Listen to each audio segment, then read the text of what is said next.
어째서 하나님의 계획 가운데 애굽으로부터 부르심을 받고 하나님의 인도하심과 하나님의 은혜를 날마다 경험하며 살아갔던 그들이 광야에서 하나님을 시험하고 하나님을 거역하며 참된 안식에 들어가지 못했는가? 두 가지 이유가 있는데, 첫 번째 이유는 마음이 완고해져서, 두 번째 이유는 항상 마음이 미혹되어져서.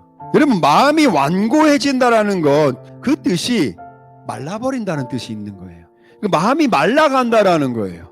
마음이 어찌해서 마를 수가 있을까요? 하나님의 은혜 속에서 살아가고 있고 하나님의 인도하심을 그들이 날마다 목격하며 살아가고 있는, 정말 누구보다 은혜 충만한 삶을 살아갔던 이스라엘 백성들이 어째서 마음이 메말라갔냐라는 거예요. 그들의 은혜가 없었나요? 은혜가 있었죠. 날마다 하나님은 광야에서도 만나와 메추라기를 그들에게 날마다 허락하셨습니다. 하나님의 살아계신 인도함을 바라보면서 그 은혜를 누리며 살아갔던 그들의 마음이 어째서 말라갔냐라는 거예요. 어째서? 우리가 이거에 대한 답을 찾지 못하면 지금 내가 은혜 가운데 살아가고 있다고 느껴도 우리의 마음은 얼마든지 마를 수 있다는 것입니다. 일반적으로 생각했을 때 하나님의 은혜만 가득하면 우리의 마음은 마르지 않겠지. 하나님의 은혜가 당장 눈앞에 보이고 내가 어제까지 하나님의 은혜를 경험했어도 오늘 내 마음은 마를 수 있다는 거예요. 왜 그럴까요? 하나님을 향한 소망을 잃어버리는 순간 우리의 마음은 메말라지는 거예요. 은혜가 없기 때문에, 내가 은혜를 깨닫지 못하기 때문에 마음이 메말라지는 것이 아니라 뭘 잃어버렸기 때문에? 소망을 잃어버렸기 때문에. 하나님을 향한 소망을 끊임없이 되새기며 살아가야 되는 거예요. 하나님을 향한 내 소망이 무엇인가에 대해서 생각을 하시면서 우리가 믿음의 삶을 살아가야 우리의 마음이 메마르지 않을 수 있다는 것입니다. 두 번째는 뭐냐면요, 항상 마음이 미혹되기 때문에. 우리의 마음은 항상 미혹될 준비가 되어 있어요. 그게 우리 마음이에요. 하나님의 생명의 그 말씀에 끌리는 끌림보다 세상의 유혹에 더 쉽게 끌리는 게 우리 마음이에요. 마음이 미혹된다는 거는요, 돌아선다는 얘기예요. 돌아서면은요, 하나님의 은혜가 그 순간 끊겨버립니다. 하나님의 은혜가 끊긴다는 거는요, 은혜만 끊기는 것이 아니라 누구와의 단절?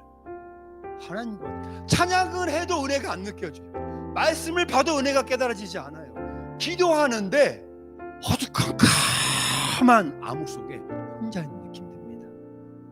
그런 느낌이 딱 들면, 내 마음이 지금 미혹되어 있구나. 내 마음이 지금 하나님을 향한 것이 아니라 세상을 향해 있구나. 우리의 욕망을 향해 우리 마음이 돌아설 수 있고요.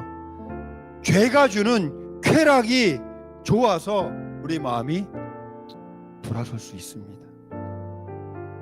우리의 욕망이 강렬하게 나의 마음과 생각을 지배할 때, 죄가 주는 쾌락에 강렬하게 내 마음을 빼앗길 때 우리는 하나님으로부터 돌아서게 되어 있습니다. 그러면요, 참된 안식을 누릴 수가 없다라는 것입니다. 참된 안식. 길을 잃어버리고 은혜를 잊어버리고 안식을 잃어버린 이스라엘 백성들을 우리가 기억하면서, 이건 하나님의 계획이 아니잖아요. 하나님의 뜻하심이 아니잖아요. 하나님의 계획과 뜻하심은 하나님을 향한 소망을 우리가 끝까지 붙잡고 그 소망을 믿는 믿음 안에서 참된 안식을 누리며 살아가길 원하는 것, 그게 하나님의 계획 아닙니까? 그 하나님의 뜻 아닌가요? 하나님은 여러분들이 하나님 안에서 참된 안식을 얻기를 원하세요. 참된 소망을 누리기를 원하십니다. 근데 그 죄의 유혹 때문에, 죄의 쾌락 때문에 은혜를 잃어버리고 마음이 완악해지고 결국에는 우리의 믿음 생활은 이스라엘 백성들이 40년 동안 했던 것처럼 뺑뺑이 하는 신앙생활을 하시면 절대 안 된다는 거예요. 뺑뺑이 하지 않는 신앙생활을 할 수 있는 유일한 방법, 마음을 잘 지키는 방법. 말씀 안에서, 소망 안에서 마음을 잘 지켜낼 수 있다면 여러분들은 하나님만 바라보며 그 길을 잘 걸어나갈 수 있게 될 줄로 믿습니다.